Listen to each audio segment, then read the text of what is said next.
Wow. This is eye-opening for me because I had been carrying these beliefs for so long and I just needed to unpack them. I said to ChatGPT all of my limiting beliefs, and they're not ones that sometimes you want to say out loud because they're embarrassing. So this is where we talk about maybe it's easier over a therapist, because to tell a human some of these things that I had revealed that I believed about myself out loud was difficult. But when I unpacked them all, I said, I'm going to give you all of my limiting beliefs, and then you're going to tell me what my new beliefs are based on everything that you know about me and the growth and the progress that I want to make. And I'll tell you, being able to see that reframe of the things that you have all associated guilt, shame, all of these very low frequency emotions, and to have it reframed back to you as something that like makes sense is so powerful.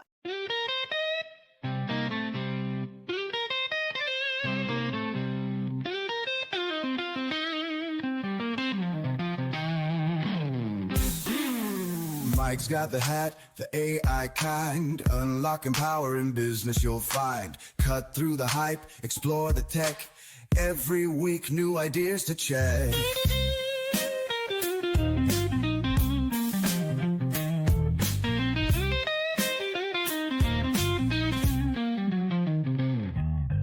All 10 leads us on a digital quest. AI secrets he'll always invest. Tune in tight, don't miss a beat. Knowledge groove, keep you on your feet. Listen up to the AI flow. Business growth, here we go. Cutting edge insights, that's the plan.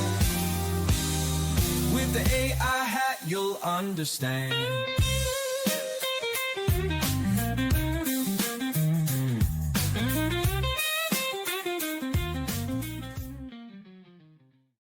Greetings, program. Welcome back to the AI Hat Podcast, the resource for established solopreneurs who are ready to stop being the bottleneck in their own business. Each week, we architect the simple AI operational systems that eliminate admin drag and reclaim your time, freeing you to focus on the high-value work that truly scales your revenue. I'm your host, Mike Galton. Subscribe and let's build your empire together. Now listen, are you exhausted from doing the same mindset work over and over again, only to find yourself making the exact same mistakes that sabotage your business growth? You know the drill. You journal, you meditate, you do the affirmations, but somehow you keep hitting the same walls, making the same poor decisions, and staying stuck in the same patterns that prevent you from scaling. It's the hero complex, whispering in your ear that you just need to try harder, be more disciplined, or find the right motivation. But what if the problem isn't your effort? What if your conscious mind is actually the enemy, hiding the real emotional patterns that are killing your business before you even realize they exist? Well, that's why today I am thrilled to welcome Heather Morgan, a growth mindset mentor who spent over a decade climbing the corporate leadership ladder in FinTech before discovering something revolutionary about how our brains actually work. Heather isn't just another mindset coach. She's the creator of Breaking the Loop, an AI-powered system that does what traditional self-reflection simply can't. It identifies the emotional patterns your conscious mind refuses to see. While most entrepreneurs are stuck doing surface-level mindset work that feels good but changes nothing, Heather's figured out how to use artificial intelligence as an emotional mirror to expose the hidden loops that keep solopreneurs small, stuck, and spinning their wheels. Hey, Heather, welcome to the show. Hey, thanks so much for having me, Mike. So happy to be here. Yeah, my pleasure. I wonder if you could just start by talking about that time you spent in corporate leadership before becoming what you're calling is a mindset mentor. What made you kind of realize that that traditional self-reflection wasn't actually working for most people? That's a great question, Mike. So as you explained, I'd been in corporate for, a number of Fortune 500 companies and just enjoying that space. But there was more to my life that I really needed to discover. And when I left my previous life, meaning a lot of people can relate to getting divorced or any kind of significant life change, it's a point in time where you do a lot of self-reflection and like reevaluate everything that you've done in your life. Is this for me? Right. And I think anyone that's became an entrepreneur, that was a point in time, right? That they go, is this job that I'm in, is this life that I have the one for me, or do I want to follow a passion? And I found myself at that crossroad where I was like, what am I doing? This is my chance to start over. But I realized in unpacking my own identity and growing into a new one, right? No longer being a wife, no longer this, that maybe I should exit corporate and really find what I wanted to do. And during that journey, I had always been pretty self reflective, but I think, and what I learned actually, is that we self reflect, but our conscious mind, to your earlier statement, like it likes to keep us safe. It's not necessarily there for growth. And so until we really start unpacking our subconscious minds and those limiting beliefs that are blocking us from the things that we want from life, I think every entrepreneur comes into this and it will be part of their journey, is that you can't outwork, no matter how hard you try, the things that will come up and sabotage you for the growth in your business or your life that you want if you don't remove those limiting beliefs and subconscious blockers. So that's where I got excited and started to go down this path. I'm so glad you mentioned limiting beliefs. As a NLP practitioner, I know all about how we frame and we distort and we make all these changes. And it's so hard to identify ourselves. Typically, we employ a coach, right, to help us identify that stuff. But you've talked about how AI's become your emotional mirror. Can you kind of walk us through that discovery? What were the patterns maybe that you were seeing in your conscious mind that were being maybe hidden from you? Yeah. So I started using, probably like a lot of people, Chat GPT for the normal things, but as always having a curious mind, I started asking really more intuitive questions to understand myself. So kind of as if I'm interviewing myself outside myself and really trying to understand, like, why are these behaviors that I say, and we all know this, we say, I don't want to do this, I want to change these things, but we don't. And the reason we don't is is what you find when you self-reflect using AI. So when you talk to it long enough and it starts obviously learning you just like any other machine learning. And the great thing about it is that it's not really like a human bias. It doesn't have that emotional charge, right? So it's just being very observant and factual in its reflection.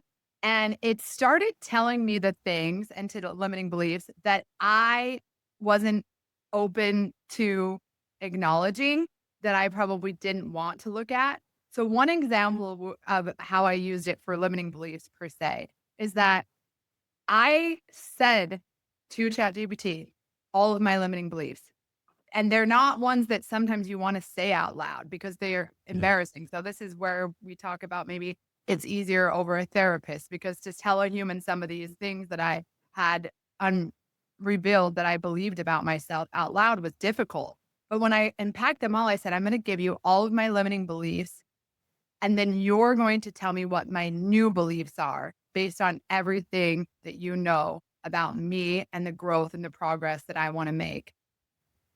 And I'll tell you, Mm. being able to see that reframe of the things that you have all associated guilt, shame, all of these very low frequency emotions, and to have it reframed back to you as something that like makes sense is so powerful. And I wish more people spent the time to do that. That's why I kind of, once I saw that, I was like, wow, this is eye opening for me, because I had been carrying these beliefs for so long and I just needed to unpack them, release them, and start programming my mind and my subconscious with these new beliefs that, that are also true.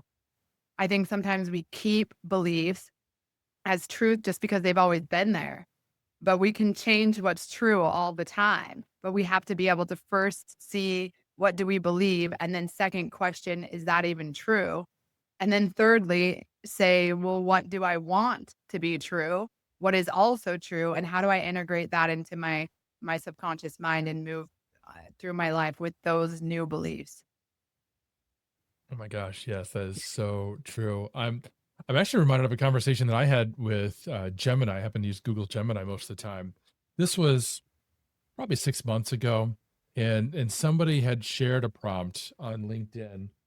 I think it was one of the guys from HubSpot, and it was specifically from marketers and business owners. It was something, the idea of, based on all of our past history, how would you describe my marketing efforts, my business style, that sort of thing. And there was a lot of other nuance into the prompt, but basically what it was asking the AI to do was hold up a mirror and say, what am I not realizing about myself? Mhm. Not necessarily in a just a positive complimentary way. We want to know constructive, right? The truths. And it talked about how I was a little too obsessed with being quote unquote productive and being busy and not taking the time to think strategically about the things that I was doing, the business I was growing, and that sort of thing. And it was hauntingly spot on about how close it was to reality. And it really, truly made me stop cold and think about how I was doing things. But now, in that instance, it was based on being able to analyze months and months and months of chat history. When you were having this initial conversation with ChatGPT, did any of that come into it? Or was basically just, here's all my limiting beliefs. What do you think? So I had been speaking to ChatGPT for quite some time, just about, and I was definitely using differently. I'm so curious that I would even be like, is this what normal people are asking? Like, because I feel like I'm going another level and they're like, no, actually, it was even giving me, there's only this many portion of people that are actually asking, not exact numbers, but just in general. Like most people are like, hey, help me write and get a free credit for hotels.com or something, like weird like weird kinds of, not weird, but just more practical uses. But Yeah. I think this one, when I'm telling it, it's learning me by the questions I ask. So when you start using it for just like the day to day, I would even stop and be like, why am I overthinking this decision? Why am I making this a bigger deal than it needs to be? Why am I not just moving? What is freezing me from acting? And then you unlock, and this happens a lot with entrepreneurs, right? There's this like perfectionism, and we use that as an excuse. It ends up being a limiting belief. It's like whatever I do has to be perfect. No, it just has to be out there. Mm. Like, and having years of experience also in corporate with like product, like throw the MVP out there. If the next guy sells it before us, we're not going to win the market, right? Like get it out there. We already have the great idea. You already run with it. And this reminded you of that too, that perfectionism. You're not trying to make it perfect. You're afraid that it's not going to be perfect and then you're going to be shamed or failure or all of those. It's all your beliefs about yourself and having the fear that you're not going to be enough, that people won't want your product, that says something about your worth. And that's why like personal growth and entrepreneurship, there's so much synergy there because it if you don't have enough, and I'm learning this on my own journey, right? Like if you don't have enough self-love, self-leadership, trust in yourself, then you can try to outwork it, but you will always be running because the moment you stop, your body will tell you you have to keep going or you'll fail. And that's your whole identity is wrapped in your ability to distribute products or to, you can't pause. Yeah. And when you can, like, I don't have to run to be productive. Not only can you just get better ideas. You're not in a scarcity mindset. And that's another thing, right? I learned a lot about scarcity and lack. We're in this idea that like, oh, we have to hurry up and go and everybody's there's room in this for everybody. There's niches, there's billions of people in this world. There's always going to be an opportunity, but you just have to move on it. You have to put yourself out there and you have to not think that there's not an infinite amount of possibilities for you. You know what I mean? Because Mhm. that's what I learned through talking to AI. Like everything is possible. And every time I get on a plane, Mike, I literally think this, like somebody had this idea that we were going to be flying in an airplane one day. And I'm sure a lot of people were like, what? And now it's just like a daily Yeah. thing. And when you really think about your mind like that, it only takes everything that begins in the mind, right? Everything was once a thought. But then we want to overthink our way out of just acting and creating. And I think that is the biggest holdup in like entrepreneurs growing their businesses. They want it to be perfect. And I would just like to challenge people that they're enough. If they have the idea, they can make it happen. It's just moving those blockers out of the way. Yeah, I couldn't agree more. In fact, it's why I actually weave a lot of NLP into my teaching because I want people's minds to be expanded and to think more positively. And just for those of you listening, if you've never heard the phrase limiting beliefs before, it's basically this idea that you are teaching yourself to believe a certain thing about yourself, regardless of whether or not it's true. You've just made the decision. But because you made that decision mentally, your brain can't really distinguish between the fact that it's an opinion versus a fact. Like a few years ago, I might have said, I probably did say, in fact, I'm not a podcaster. I can't be a podcaster. I'm not good at podcasting. And yet here I am. I've published over 100 episodes of this podcast and 6 other podcasts with Agorapulse. I am a podcaster, whether I like it or not. I am a podcaster and I think it's going great. I get compliments on it and that sort of thing. So it truly was a limiting belief back in the day for me. And we all have these things, they come up, but it's important to recognize consciously that they're there. So let's talk about breaking the loop because I want to know how you used AI, how it's helping you to identify the emotional patterns and the beliefs that our conscious minds miss. So yes. So and one of them really, now that it kind of sparked what you were saying, like the identity claiming, to your point, we say we have to actually do something before we are that. And I learned in this whole breaking the loop, sometimes when I'm asking it the questions, and I have a lot of like prompts, right, that are used to kind of understand and unpack and reflect back to you why you're staying in the places you are. And I think limiting beliefs is kind of really the basis of why most of the things, it's experiences and limiting beliefs. Experiences are usually what creates those limiting beliefs, right? Like someone told you, you can't run, you're not even a runner. So then you never even try to run a race because someone has convinced you of that.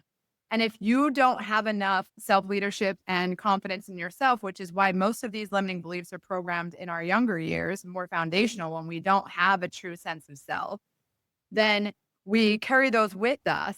And then they are like sneaky in the background of the reasons why we're not growing, right? Because we don't realize that even something like, I'm not a runner, then you start running a business and you're like, well, to your point, like, I'm not I'm not a multi-million dollar. How could I ever be that? Because I never saw that in my life. My family never had that kind of money. So you start like deciding that everything that could be true about you is only the things that you know. But as soon as you get to a place where you understand why you even thought those things not possible for you, then you can start going, but if I think it could be now, then it can be. I just have to replace it with a new belief, right? Because most of the time what I've realized is that, and I truly believe this, even in just a lot of the work that I've done and reading on neuroscience, like if you have the thought, we all have different thoughts. If that thought was presented to you as an idea or something about your identity that you want to pursue, it was there for a reason and you're capable of that thing, or it wouldn't even have came to your mind. And the only thing that's in between you reaching that is the limiting beliefs that are trying to keep you where you've always been. And the crazy thing is in breaking the loop, it really kind of talks about nervous system regulation is another. I know it's kind of a buzzword, but it's all together because a lot of the time, your nervous system, so your subconscious mind tries to keep you safe because it's running the whole show. And your nervous system just doesn't feel safe in things it's unfamiliar with. So until you can get to a place to show it that it's safe and like regulate it, you'll always keep looping. And so that's why breaking the loop is so important because once you see it, then you can change it. And then you have to repeat the patterns of change to show your nervous system, oh, this is a safe place for us, right? And that's the biggest piece. I think people often do self-reflection and they go, oh, this is what's wrong with me. And they may shame themselves for that, even in therapy, right? Normal therapy, you're like ashamed. But instead, it's just seeing it and knowing there's nothing wrong with that. And then what am I going to change that belief into? And then continually moving in that direction until your nervous system sees that as familiar and safe. And then it's just integrated into your being, like how you are. And so I think even with my guide, I would say you continually, just like personal growth, you continually to do it. That's why I'll stop and say, okay, why am I doing this? Why am I not? And it'll take me back. Oh, remember what we found in Breaking Loop? Remember that limiting belief? Remember we were going to do this, but your nervous system is saying this isn't safe. So then that kind of like speaks back to you, and then you're like reminded. So you catch yourself. You have enough self-awareness to find yourself back in the loop, but then break it again. So it's not, unfortunately, for the quick fixers and the Amazon deliveries Yes. next day, it's not one of those. It's a continual, like, how do I move through this? And give yourself credit. Like for me, sometimes, and I'm sure you know this, Mike, you start doing something, you're like, I'm not doing it right. And you want to shame yourself. It's like, no, I caught myself. And now I can stop the pattern, and then, you know what I mean? And just realize that you're like training. You're really like retraining and reprogramming your mind and your nervous system to find another way as safe. So it's not like tomorrow. It's like, let it integrate. That's right. That's why this is so powerful. It is like training a muscle. The more you do it, the better you get at it. But for those listening who, again, maybe are unfamiliar with these kinds of concepts, I want to help you understand this isn't just like positive affirmations. You don't just wake up in the morning and say, I'm going to be a multimillionaire business owner. That's not what this is about. It's about changing your perspective, that you stop thinking that you can't be a Mhm. multi-million-dollar business owner if that's what you want to be. Because when you believe that you can't do something, you absolutely aren't going to do that thing. You will never attempt anything that could even get you close to that goal line. But when you get rid of those limiting beliefs, now you start to make decisions in your life, right? That could actually point you in that direction. It's not a genie that's necessarily going to grant that wish. You still have to put in the work, Mhm. but it makes it possible. And I want to know real quick if you could share just an example, 'cause you talked about how you have all these prompts. You don't have to necessarily share the specific prompt, but just at a high level, what kind of prompts are we talking about? What kind of conversations are you having with the AI? So the original one that I started was to help a friend. This is even why the idea was given about a relationship loop. Like why? Because people in relationships find this often. They're repeating the same patterns with the same people, right? They say, "Oh, I always meet this kind of a person," but Yeah. really, I mean, you also attract what you are. But you have to realize why you're, and a lot of that, which this opened it to the business part, right? But if so the prompts would start like first, I would say how you want that person to speak to you. So you have to be mindful of like what feels comfortable for you, right? So I would say like, okay, be a therapist that's very, aware of this, this, and this, da da da. And then I would start by the prompts of like giving your background, the information that would be critical to just understanding your situation. I'm Heather Morgan. I was divorced. This is kind of how it made me feel. This is that. This is this. And this could be in business too. Here's where I am. I, made six figures in a year, but I can't seem to get past that. These are the things, da, da, da, da, these are and asking you to kind of give the kind of patterns and enough background for it to have. If you're coming in new, right, to your point, where you don't have a lot of data around who you are. And then as that goes through, I would be like, okay, tell me based on my story, based on the information I provided, tell me some things that may be keeping me in these situations because I'd have them describe the situation. What are some things that I may need to look at? And then it would kind of list, right? And then I would have some kind of ideas to prompt, like to give the guide user something like, depending on what comes back and how they feel. Because this is also for some people, I think it's great because it's not as emotionally charged, but for you it can be, right? So take a step back and like, okay, what's the next prompt that makes sense? Are you comfortable here? And then kind of dive deeper. Here's a couple options for you for your next prompting if you're ready to dig deeper. Because most of these things, Mike, I'll be honest, whether it's relationships, business, whatever, they're all tying back to what the ego wants to protect, your identity and parts of you that sometimes feel uncomfortable to look at. And I'll just give one that I know that a lot of people have, and I myself have continually worked through, like the money blockers, right? So in business, that's key for you to be able to train your nervous system to receive. and maybe not overgive. You're undervaluing your product or your time because you're like, you've tied that up to being good, or, however you've grown up with money. Like me, I didn't grow up with a family with a lot of wealth. So the identity around that and how it's managed, and there's a lot of that. And so anything that you're dealing with, whether it's relationships, business, all of that, it really comes back to yourself and the things that you've been through, and looking at them with a lens that, gives yourself grace and it understands, and you've got to be ready for that. So I kind of tried to make sure that the guide reader is at a place. But I'll tell you that I've had so many people say, like, I had a dream that night and it, like, I completely understood who I was. But it's not a quick fix, because that person would say specifically, they're down the same path. So it's just like we said about training. It's like, you can know the diet. I have a nurse friend. She knows her nutrition very well. She knows what she could be eating, but that doesn't mean that she's living that lifestyle, right?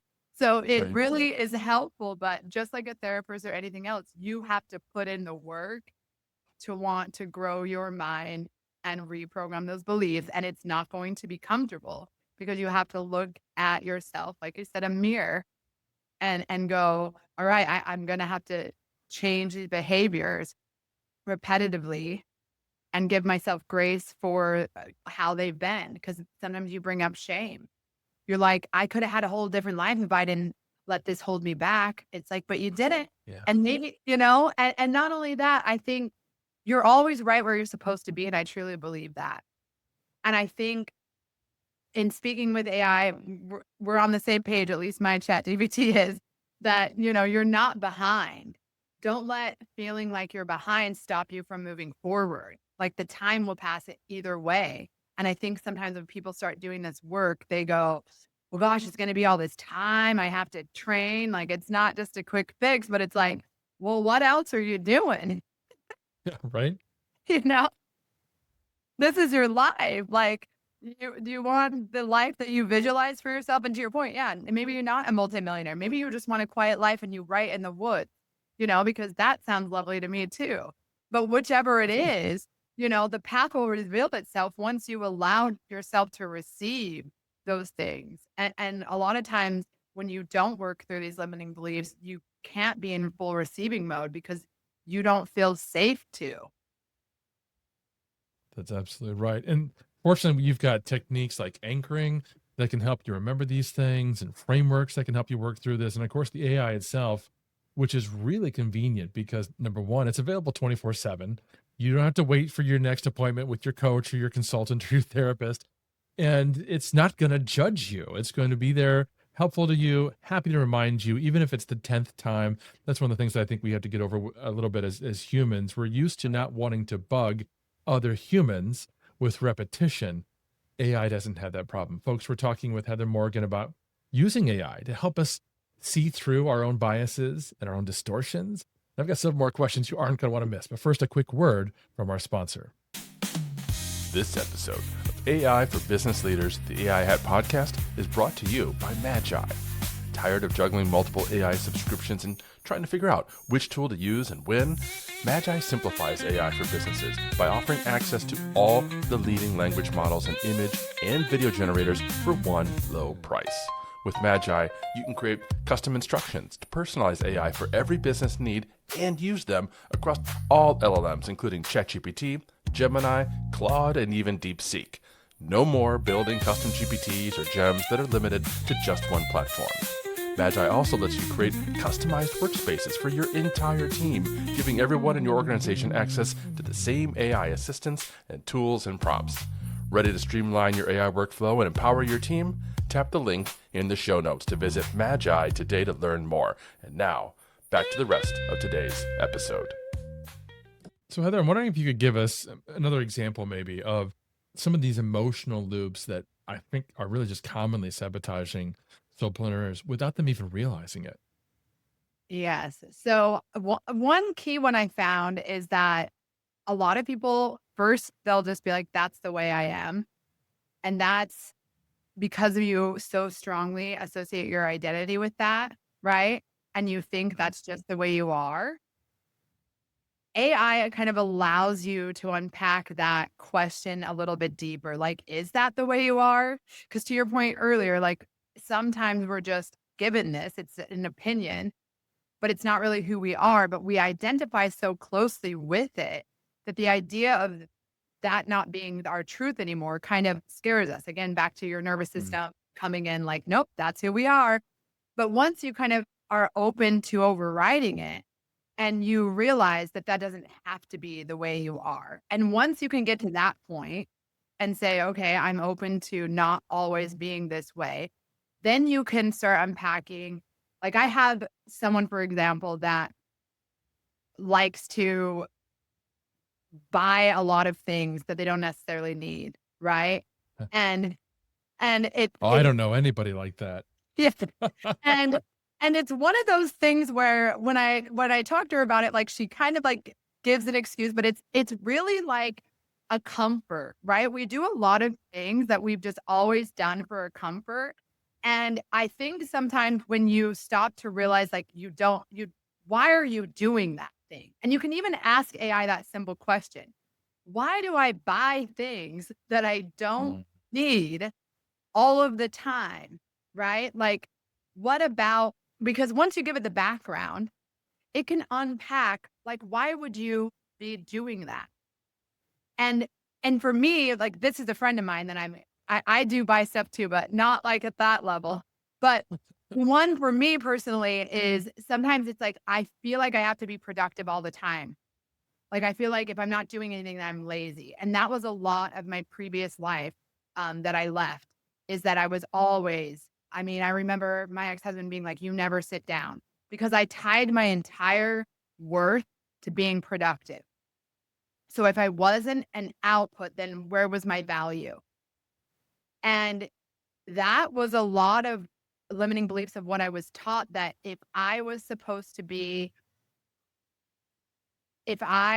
of any value, and especially like as and not like to get super personal, but like as a woman without children, I've just married, I felt like if I don't output all this great work in the business world, then what is my value to the world? And that was like a really hard thing to unpack. And that's why I say this is one of those things where it's deep inner work where you're really having to like sit with that. And those things can make you always chase this external validation and always feel like you have to do things to be accepted or to be needed or to be, and you realize that when you're doing those things for that purpose, it's not really fueling your soul. I guess you talked about books and I really like The Big Leap, if I can mention it, Gay Hendricks.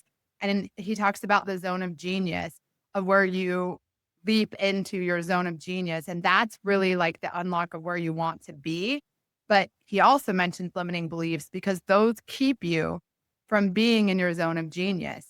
And when I read that book, this was around the time of all of this, it really unlocked a lot for me that are are just emotions that we always go through and that we've just held on so closely don't really allow us to just say, I just like this thing, so I'm going to do it because it's my passion. I think we're often taught like the safe path. And once we realize that the safe path isn't the only path, and I think most entrepreneurs get to that point, but then there's the fear that they don't have the safety net, which is why this work's important. But when we get to understanding that our emotions are really the foundation of the whole way we operate all the time, like our emotions that drive our thoughts, which drive our actions, and it's just an ongoing cycle. So that emotional regulation and being able to get to a place of calm and not always producing is probably the most beneficial Hmm. for your growth and even business growth. I can't tell you how many doors have unlocked for me when I stopped trying to just be productive and started being like, what makes the most sense here? And what do I feel most called to put and create or do? and not just I have to, because there's a different energy behind those things. And I think that's kind of another piece of this work is an AI can pick up on how you're speaking, contradictions, things like that. And so it can look at those patterns and know the difference. Like is it just performative or is it how you actually feel? It can kind of mirror that back to you, which I think even for a therapist, I have one of my best friends is a trauma therapist, and I've shared her Mm. the guides, and she loves it. She's like, I think a lot of people, because not everyone's open to getting that deep about their emotions. And I think a lot of people don't honestly, Mike, tie their self-sabotage, their failures in business, their failures in relationships to themselves. They just blame things outwardly. And it's not that you need to blame yourself, but those things aren't happening just by coincidence. Those things are the result of the choices and patterns and behaviors that you output or you accept, all of those things, right? So there's just a lot there. Mike, as we're going on about this, because I realize in this whole journey that there isn't just like these separate isolated pieces, like, oh, here's business, here's your personal life, it's really all you. It's all centered around you. And the way that your life looks from relationships to business is based on your ability to kind of self-regulate and self-lead and understand how best to make decisions based on the right moves for you instead of the same beliefs that you've always made decisions around. That's so true. You have to have this holistic view of your mind, your emotional state, your experiences, your perceptions. It's the same reason, frankly, why I've kind of pivoted my own side hustle with the AI hat. I used to be focused specifically on marketers and agencies and just teaching them how to AI. And I started to realize first, I really want to help solopreneurs and creators, but more importantly, it's got to be broader than just how to AI. It's more about the systems and the underlying processes in the business. Sometimes AI is the solution, sometimes it isn't. And you have to have that holistic view of the entire business as a solopreneur, all the things that you're doing, whether you've got processes and systems or not. That's where you're finding some breakdowns. It's the same thing, I think, mentally as we're having this conversation here. And I love the first point you were talking about, the friend who was using retail therapy, essentially, right? As a self cure. Some of you folks listening might have related to that. Some of you listening, probably all of you listening, will probably relate to buying tools that you aren't using and maybe don't even need. Yeah. Paying for courses and memberships that you haven't yet taken advantage of. I'm not trying to drive a wedge in here. I'm just trying to help you understand we're all doing these kinds of things. I have a stack of books near my desk that I have not yet read, and that won't stop me from buying another book this weekend if I happen into a bookstore. So we all do these things, and it's really cool, I think, that you can have a conversation with an AI and simply ask it, why am I doing this? Help me understand this particular pattern of behavior and help me understand what to do with it. And I know you've had some terrific conversations with some other business owners, some other clients. They've had breakthroughs. They finally understand why they're staying stuck in whatever it is that they're stuck in. What does that moment look like for them? How do you know that that pattern's actually broken? So, and that's kind of the back to it's not, it can be like an aha moment, but you also have to be ready to take the actions, right? So to your example about buying the other book, you go, why am I doing this? Okay.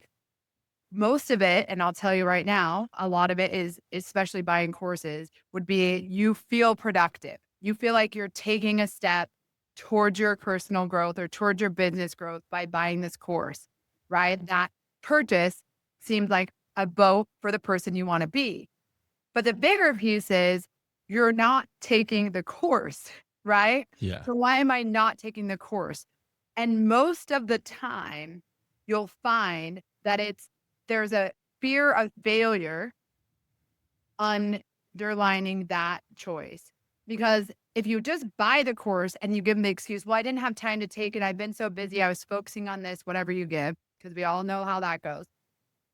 You don't have to fail at it. But if you do the course and you don't know anything about it, let's say you want to know, but you don't, so you're going to be uncomfortable. You're going to be like, do I even know anything about that? What if I don't, if you have a test? What if I don't pass? What if I don't get it? What if I'm the only one that doesn't understand? You start asking all these questions before you've even taken the course, before you've even opened it up.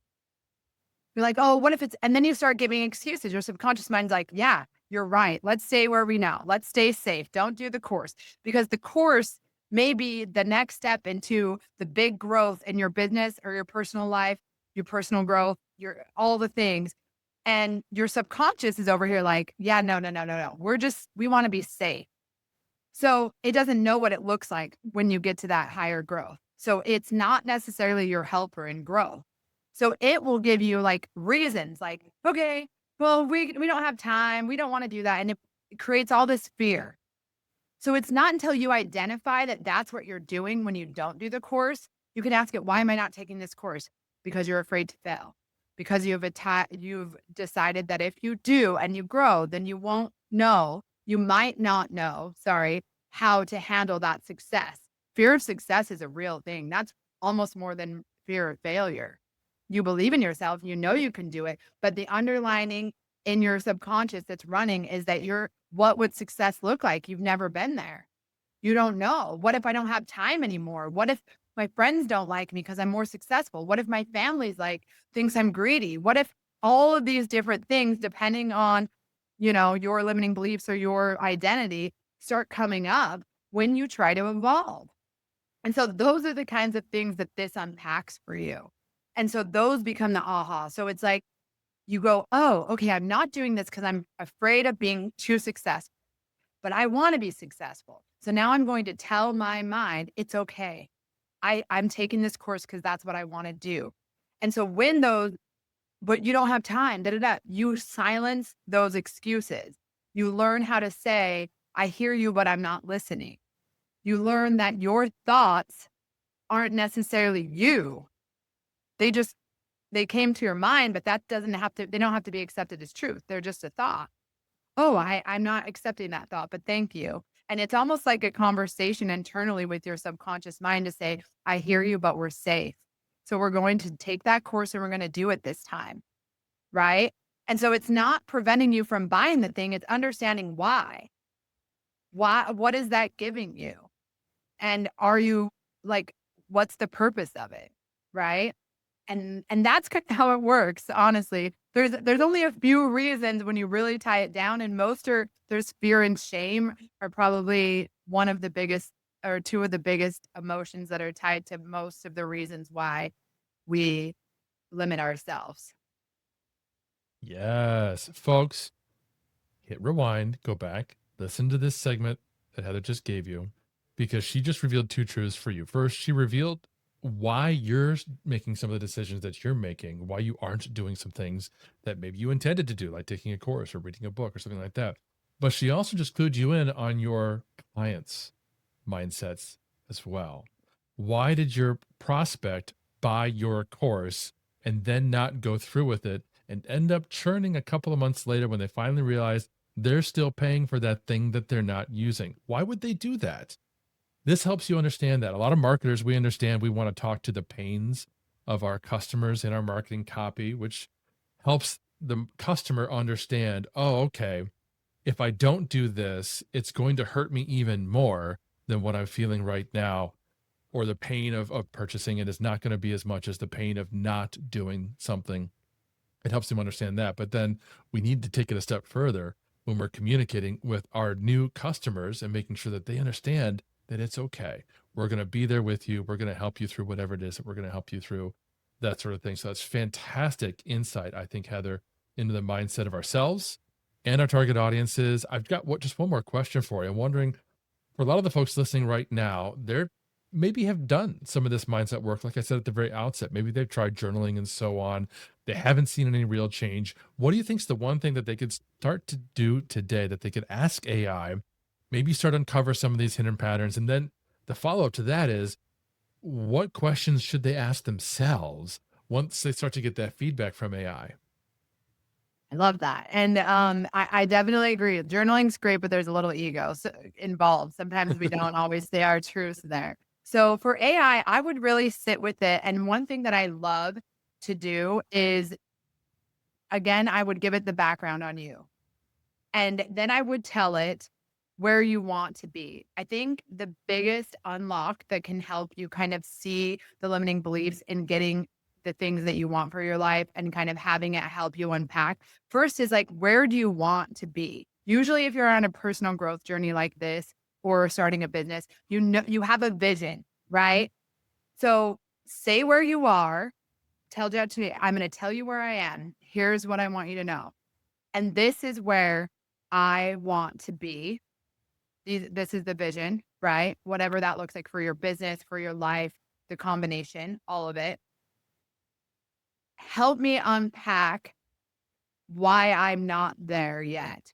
What things in my current life are preventing me from this situation, this business, you know, all of this, whatever it is, right? The vision that you wish for yourself in your business, in your life, etc.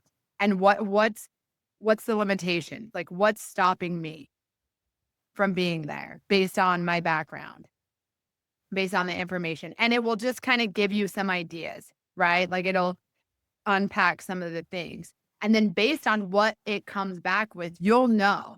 Like there is an aha there that you'll probably go like, but you have to be open to receiving it or you're just going to discard it, right? But this is like AI. So it's better than a person because you don't really take it personally because it's literally AI. So they Yeah. don't know you. They're not trying to hurt your feelings. They could care less. You know what I mean? So that's where it helps your ego not sting so much because no one else heard it. It's just you in the chat. So then you can like, okay, and start going, that resonates. And then ask it, let's unpack that a little bit more. Why would I be doing that? And that's kind of how you continue down the little path of just unpacking each thing, right? Like you talked about in business, holistically. You see there's a problem and it's like, well, why is that a problem? Do we have a process? Do we have a procedure? Who manages this? Da da da. It's that same thought process of like finding the core like problem within like what is the root cause of this problem. And that's the same mindset that you have to take into your own development. What is the root cause of this thing that's preventing me from the business, the life, etc. that I want for myself? And once you find the root cause, that's when you can start implementing solutions. And Chat GPT, AI, sorry, I just use chat, but there's so many great different ones, but AI can help you. So powerful. And I think the two things that I typically include in a prompt will be incredibly powerful here. The first is I always give the AI permission to ask me questions. You know, I might give it all the context that I think it needs, but if I give it permission to ask me questions, it always comes back with 3 more things that it thinks would be really helpful for it to know before it starts diving into whatever. Another thing that I think is particularly powerful is to say, always challenge my assumptions. I love that one too, Mike. And mine I forget about telling it to ask me questions because mine already is so programmed to know that it's going to ask me certain things. So that it's good to sometimes get back in that. But yes, and in my guide, it like does give you like dive deeper on this, dive deeper on that. But I absolutely sometimes when I feel like it's being too kind, I'm like, give it to me straight. Just Right. tell me. Because and so I agree. And you have to be there. You have to be ready for it. But I agree, like challenge me. But I also think the way that it speaks back to you, it's not like a person where you get defensive. I feel like the defensive wall as a human with AI it's so down. The way that it speaks to you back, because it's kind of mirroring that, it's not going to trigger, which often maybe a therapist or a partner or someone in your life that's trying to just give you advice, you get triggered immediately. So as soon as you're triggered like that, you're not open to change. It's like this conversation never happened.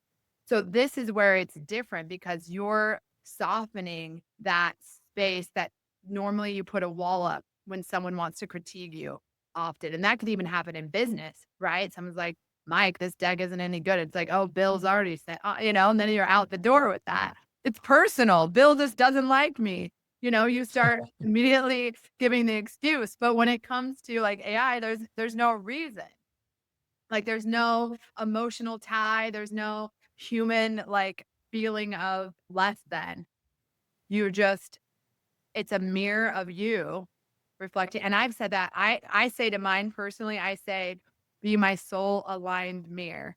And that works for me. Everyone will be different, but I'll say, be my soul aligned mirror. And that way it's reflecting back that underlining soul that knows already what my purpose is here and kind of knows what my heart wants, but my ego has and has taken over in some ways and makes it hard for me to see my true nature.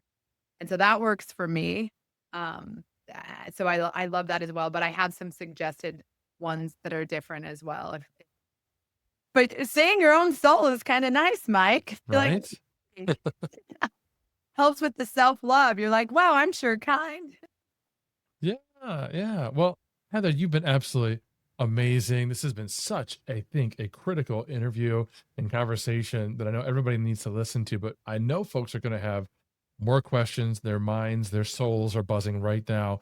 They've got questions for you. Where should they go to connect? Yes. Jump over to my website, wanderingthewildmess.com. I have a podcast. It's really about self-growth and my personal journey, but I'm geek out about this stuff all the time. And you can look for my guides. I'm going to be starting a course about this coming up soon. So you can subscribe to my newsletter there, get more information. And and send me a note there. There's a chat. You can send me an email. Happy to connect and answer questions. Fantastic. Well, thank you, Heather. Thank you, all of you, for listening. That's all the time we've got for today. Of course, I'll have all of Heather's links in the show notes below. But if you found yourself kind of nodding your head throughout, wondering how to have a truly insightful conversation with your AI, I want to encourage you to take a look at the AI Work Buddy prompt that you can grab for free. It'll help you create that completely personalized and tailored AI to help you with your work and your life. Grab it at theaihat.com/AI Work Buddy. Check it out, and I'll see you in our next episode. Welcome to the grid. That's a wrap on another episode of the AI Hat Podcast. I hope you gained some valuable insights and actionable strategies to boost your business with AI. If you enjoyed the show, please subscribe, leave a review, and share it with your network. And don't forget to visit theaihat.com for more resources and to connect with me. Until next time, keep innovating, and remember, the future of business is human and is powered by AI.